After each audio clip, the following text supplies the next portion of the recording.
ready. Okay. I want to be a bit brief. I would like, where's Willis? Kwanza utasema vile imekuwa, alafu nizungumze. Thank you very much for coming. Today we came to court for the court to issue a ruling on deferment of plea taking on the proposed charges that the state are trying to illegally bring against my client Jimmy Wanjigi. And we informed the court that there are proceedings going on in the High Court, and in one of the files the High Court has stayed any further proceedings or prosecutions in relation to the proposed charges until the petition filed in the High Court is heard and determined. And we invited the court to consider that ruling, and at this stage to arrest its ruling and stay its proceedings in recognition of the High Court order.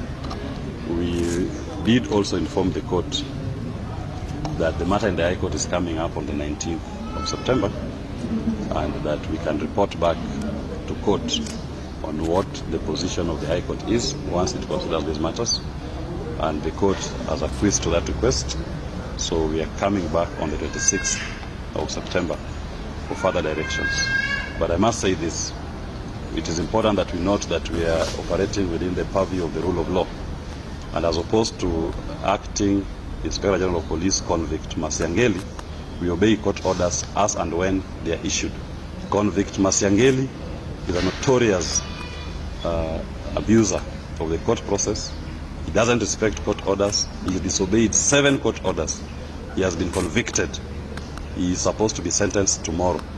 As opposed to him, as we believe in the judicial process, we submit to the courts and the authority, and we respect their orders. And you also witnessed today in court, even the state representatives who are not averse to respecting the court orders. And this should be a lesson to convict Masiangeli. You need to report to court tomorrow to be convicted and sentenced to committee. If not committee, Kodiaga. If not Kodiaga, Manyani. And the Kenyan citizens have a responsibility to arrest you and to take you to any of those facilities in defense of our constitution. Thank you very much. That's all I have to say. We also have with us the president of Bunge la Mwananchi, Jacaranda. Some of the members of that Bunge had also equally been illegally arrested and arraigned in court on similar issues, allegedly because they are associated with Mr. Jimmy Wanjigi. So they were arrested and they planted fake explosives on them and purported to charge them for that offense and allegedly for creating disturbance. So the president of Bunge, Jacaranda, is here and he can talk to you. Yes, I'm called William Jahom, Bunge la Mwananchi president, Jacaranda headquarter. So since 8888 tulikuwa tunafuata hii maneno ya serikali kunyanyasa watu, na tumeona wako na tabia zingine which are not supported by our constitution. Abduction, killing, arresting and shooting innocent Kenyans. Sahi walishika His Excellency Jimmy Wanjigi. Wakati walimshika, walimnyanyasa kwa cell. Sasa namwambia serikali waache hiyo tabia. Sisi tuko na mheshimiwa Jimmy Wanjigi bumper to bumper mpaka 2027. Thank you very much. Asante sana. Asante sana. As my good wakili has said, we are people who obey the law. We are law-abiding citizens of this republic. And we are here attending court on trumped-up charges. These police, and let me not say, I want to say William Ruto's police, have all the time to tafuta crime on innocent people. But 71 young men and women died on the streets. I've not seen one person brought to court to account for those deaths. There are people who are found in a quarry, young women. We are told there was a man who escaped from prison. We have never seen anybody brought to this court and charged with those crimes. We have seen friends like Bob Jage and the Longton twins, and several other names that have now been made public that have been abducted. Bob Jage was abducted after seeing me in Kamukunji police station, where I was actually illegally taken. And this is what, 4 or 5 weeks? 5 weeks now. 5 weeks. We have yet to know where he is. And the Longton twins, we pray for their families. The people who are committing these crimes are not before these courts. They are not charged. This is what you call embedded impunity.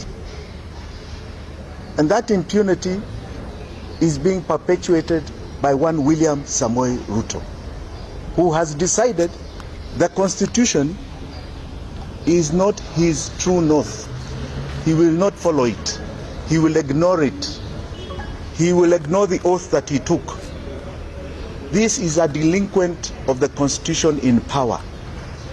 And I want to tell him, as I've said over and over again, mene tekel, it has happened.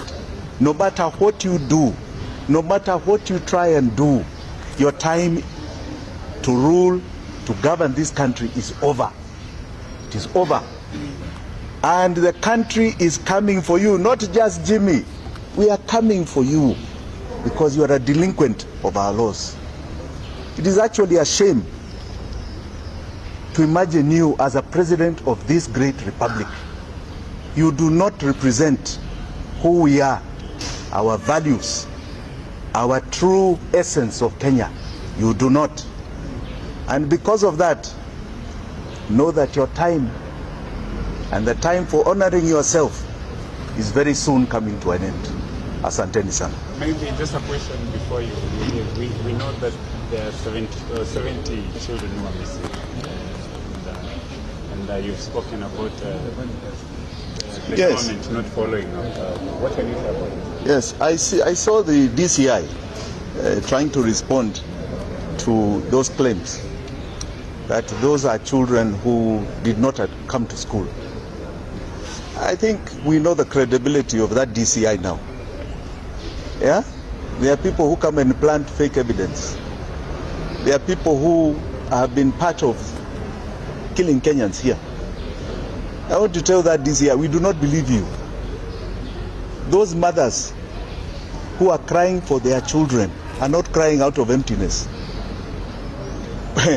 Don't tell us stories. We want to know why Kenya has become the killing fields under this regime. We are the killing fields under the Ruto regime. Why are we the killing fields? One day, and that day is coming soon, you shall all answer to why you've created the killing fields of Kenya. Asanteni sana.